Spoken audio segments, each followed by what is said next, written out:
나무로 만든 책상, 의자가 하나씩 있다. 집이 좁아 부엌과 거실의 구분이 거의 없고 책상 위에서 밥을 먹고 일도 한다.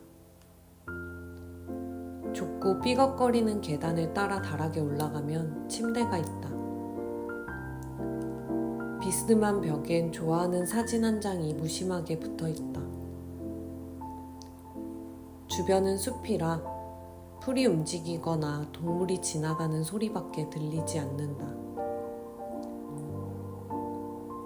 이곳으로 이사 올 때 고양이 2마리가 함께 왔지만 집에 있는 경우는 거의 없다. 이리저리 쏘다니다 편히 자고 싶거나 배가 고플 때만 돌아온다.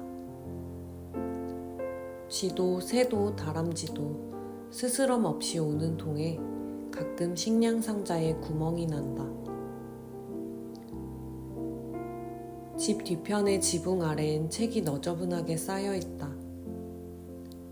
침대가 있는 다락에도 몇 권 있지만 밖의 책을 모두 다락으로 옮기면 그 무게에 집이 무너질지도 모르니 처마 밑에 쌓아둔다. 가끔 손님이 온다. 여럿이 몰려오면 구석에 구겨둔 텐트를 꺼내서 앞마당에 친다. 한 사람씩 오는 날엔 다락에서 살을 비비며 잔다. 무더운 여름에는 책을 쌓아둔 처마 앞에 고른 땅이 침대로 변한다. 두툼한 천을 깔고 그 위에 누워 하늘을 보다 잔다.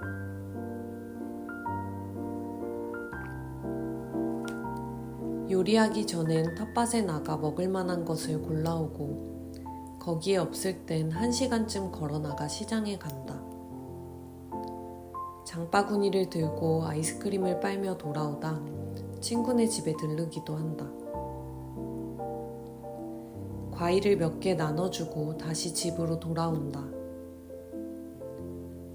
수다를 떨다가 그 집에서 잠들 때도 적지 않다. 보고 싶다 말해주는 사람도 있고 어쩌다 소리 없이 오는 사람도 있고 서툴고 어색한 사람도 서슴없고 상처가 많은 변태 같은 사람도 있을 수 있고 너덜너덜하지만 순수한 이도 어쩌다 찾게 되는 그런 곳이다. 이건 자면서 걸으면서 꾸는 꿈에 관한 이야기다. 19부터 내 꿈은 작은 집에서 넓은 사람과 깊은 마음으로였다. 수능을 앞두고 꿈이 무엇이냐 묻는 어른들에게 답하는 건 쉽지 않았고 대신 꿈꾸는 삶을 상상해봤다. 그렇게 그렸던 풍경을 눌러 담아 만들어낸 한 문장이 작은 집에서 넓은 사람과 깊은 마음으로다. 수년이 지난 지금도 여전한 꿈이다. 앞의 이야기는 언젠가 작은 집에 걸맞는 사진을 발견하고 썼다. 상상하다 보면 변하는 모습이 있어 글을 수정하곤 한다. 전에는 자전거를 타고 시장에 간다였지만 자전거 사고로 앞니 3개를 잃은 후엔 걸어서로 바뀌었다. 쉽지 않은 꿈이다. 오두막을 지을 만한 숲을 찾을 수 있을지 모르겠고 그런 땅과 집을 지을 돈이 생길지도 모르겠다. 어떻게든 집을 짓는다고 치자. 여름밤에 처마 밑에 이불을 펴고 누우면 모기들이 달려들겠지. 아무도 찾아오지 않고 주변에 사는 친구는 없을지도 모른다. 하지만 세상에는 이뤄지지 않을 것을 알면서 꾸는 꿈도 있는 것 같다. 그런 식으로 넓은 사람과 깊은 마음에 대한 상상을 넓히곤 한다. 어떤 마음을 가진 할머니가 되어 있는 내 모습. 지금보다 넓은 침대를 샀을 때 옆에 누워있는 선한 사람. 그런 것들을 그리다 보면 오늘 해야 할 일을 알아차리기도 한다. 다른 나라에서 1년을 머물기 위한 짐을 싼 적이 있다. 그 가방은 작은 집에 대한 상상을 더 선명하게 만들어줬다. 한국에서 짐을 쌀 때 며칠간 가방 앞에서 한숨을 쉬었다. 필요한 것은 꼭 넣되 비행기에 실을 수 있는 20kg을 넘겨선 안 됐다. 몇 번씩 싸고 풀기를 반복하며 겨우 무게를 맞췄다. 한국을 떠난 후에도 가방과의 씨름은 계속되었다.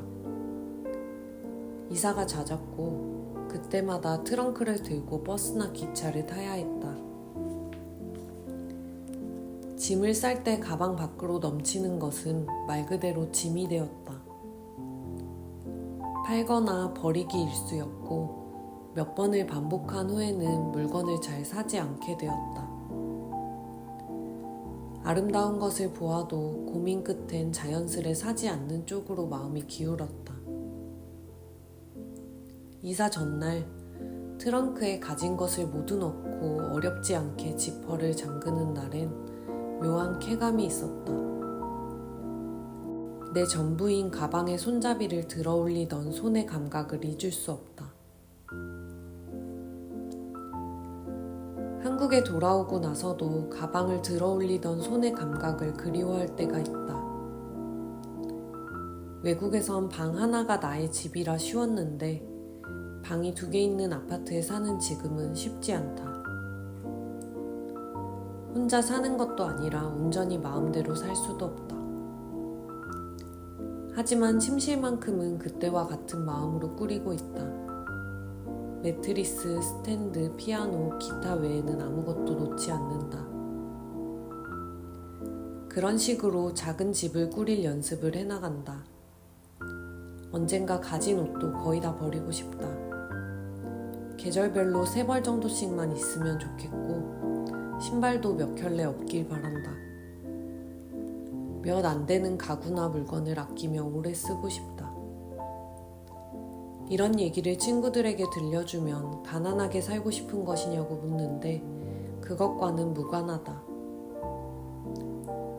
오래 좋아할 수 있는 것엔 그에 대한 값을 지급해야 하는 것들이 있다. 손이 두툼한 목수가 만든 나무 책상과 의자, 오래 누워도 허리가 편한 침대, 수십 년을 입어도 가치가 변하지 않을 옷, 사고 버리기를 반복하며 머지않은 내일엔 그런 것만 남기고 싶다. 이런 걸 얘기하자면 밤새도록 얘기할 수 있다. 구체적으로 그려놓았다기보다는 꿈이라서 그렇다.